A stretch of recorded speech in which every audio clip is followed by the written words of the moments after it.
প্রিয় দেশবাসী, আসসালামু আলাইকুম ও রহমতুল্লাহ বরকাতু।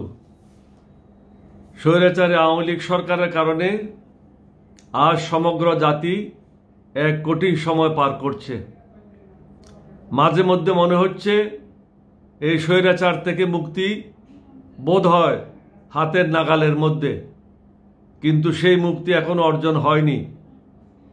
প্রিয় আন্দোলনরত জাতীয় বীর ভাই বোন ও ছাত্রছাত্রীবৃন্দ, আপনারা বেঈমান, মুনাফেক, দুর্নীতিবাজ, টাকা পাচারকারী, আমাদের ছেলে মেয়েদের হত্যাকারী, গণতন্ত্রের হত্যাকারীর কথায় বিভ্রান্ত হবেন না।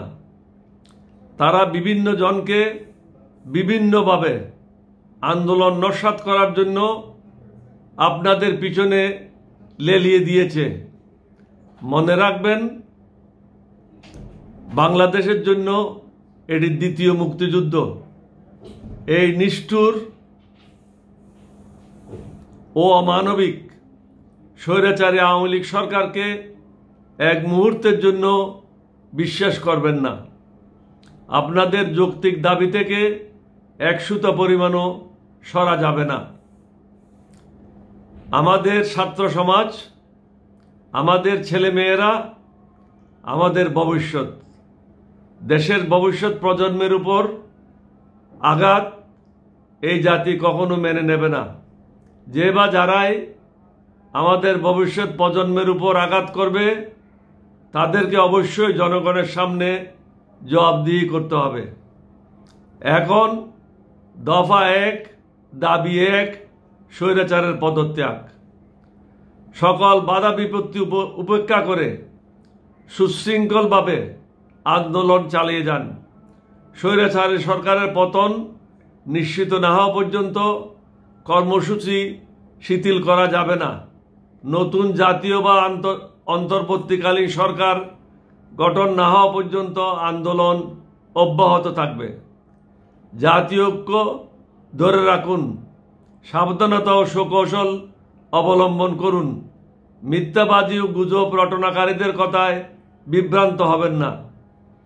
অপরাধীদের পালানোর পথ বন্ধ করুন।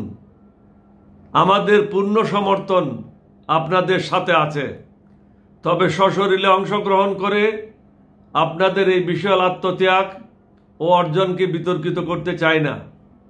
এই সফলতা আপনাদের ও আপনাদের পরিবারের এবং সাধারণ মানুষের।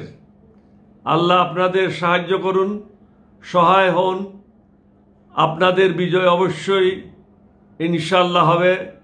স্বৈরাচার নিপাত যাক, বাংলাদেশ জিন্দাবাদ। আল্লাহ আপনাদের সাহায্য করুন এবং দেশবাসী আপনাদের সাথে আছে। কখনো মনে করবেন না আপনারা একা। এই ধরনের রাস্তায় জনগণকে নেমে আসা আমার বয়সে আমি কখনো দেখি নাই। এটা একটা জাতীয় জাগরণ সৃষ্টি হয়েছে।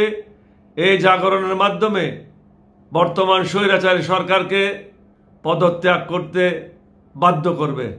আপনাদের সবাইকে ধন্যবাদ। স্বৈরাচার নিপাত যাক, বাংলাদেশ জিন্দাবাদ। আসসালামু আলাইকুম ওয়া রাহমাতুল্লাহি ওয়া বারাকাতুহু।